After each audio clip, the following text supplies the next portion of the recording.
Well, hello, good people and Eagle and 49er fans. Mark Holmes here, and as always, I want to say thank you all for watching, commenting, subscribing, and being part of the Joe Boo Sports Report. Without you guys, as well as you ladies, you know that this literally does not work. Hope everybody's having a great day.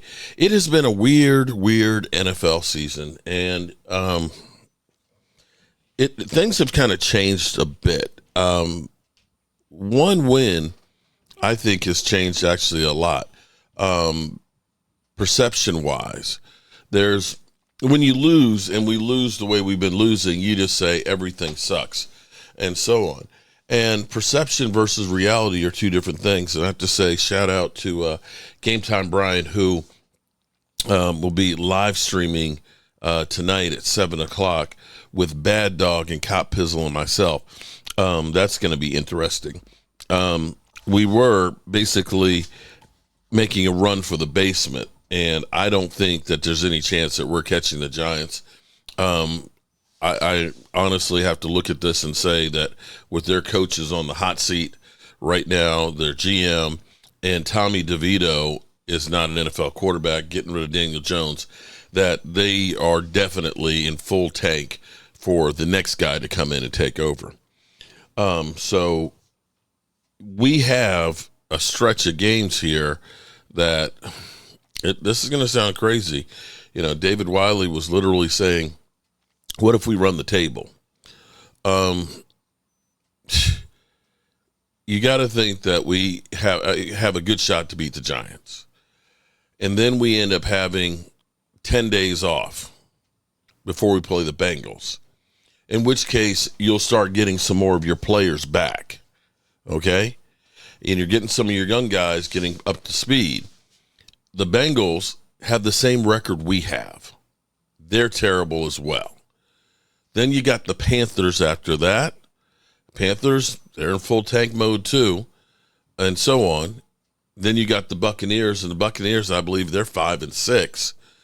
And then you've got the Eagles, who may have already locked up the division. For all we know, the Eagles might be resting people by the time we play them. As crazy as that sounds, but with Washington on a 3-game lose streak and the Eagles kicking ass right now, they may have the division sewed up. And then we have the Commanders at home. Now, the bigger question is, this is where it's crazy. The Cowboys have won 4 of 6 games on the road. 4 of 6 games on the road. 0 at home. 0 at home. What is this?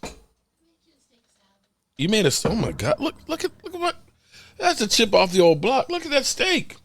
Damn. Did you cook it on the grill? Damn. And the sauce. Damn, that's a good steak. Steak salad for lunch. Damn. Thank you. So, you just don't know what the record's going to be.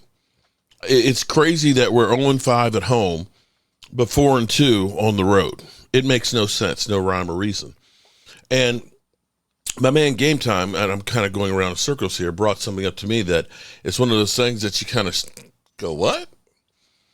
Marcus Mosher posted on Twitter, or X, whatever you want to call it.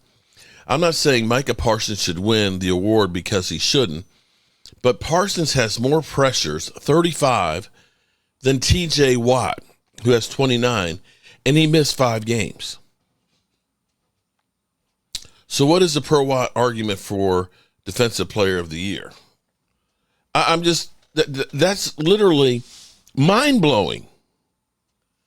And when I go through and I look at Micah Parsons' stats, yesterday was an incredible game. Okay, now Micah, he's got a lot to play for because I'm sure he wants to have double-digit sacks on the season. Currently, he has 5 after getting 2 yesterday. But yesterday was the best game he's had all season.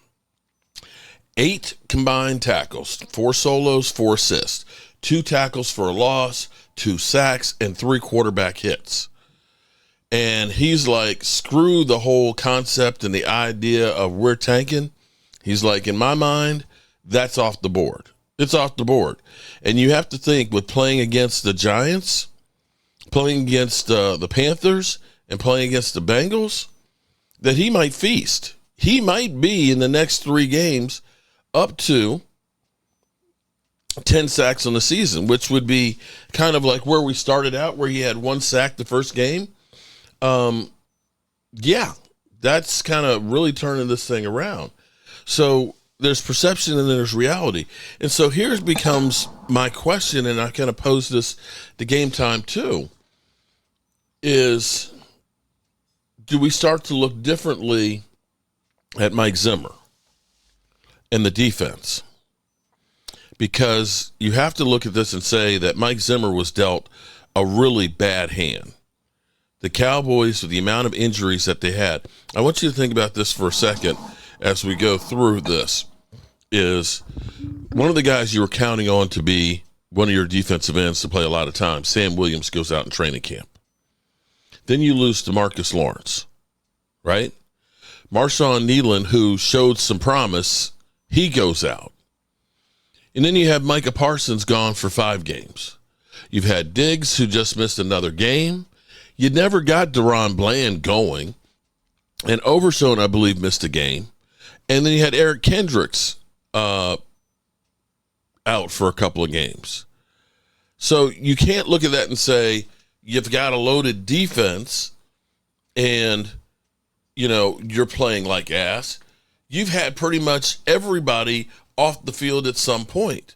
And as far as your defensive line goes, you have Mozzie Smith, who's in his 2nd year, got his first start this year, who I'm going to say, contrary to what people say, his numbers are almost identical to what Hankins is doing this year, and he's already doubled the amount of tackles he had last year.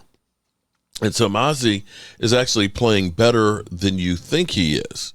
He's doubled his performances from last year. Is he going to be, Aaron Donald? No, he's not going to be. But he is a decent defensive lineman who's only 23 years of age.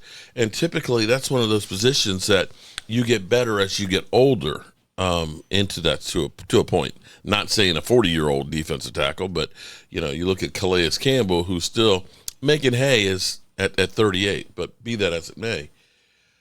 But maybe we have to look at Mike Zimmer a little bit differently. And if you start seeing the Cowboys defense as they start to get more of their players back and having more time with the system, you may start to see the Cowboys defense definitely trending in the right direction.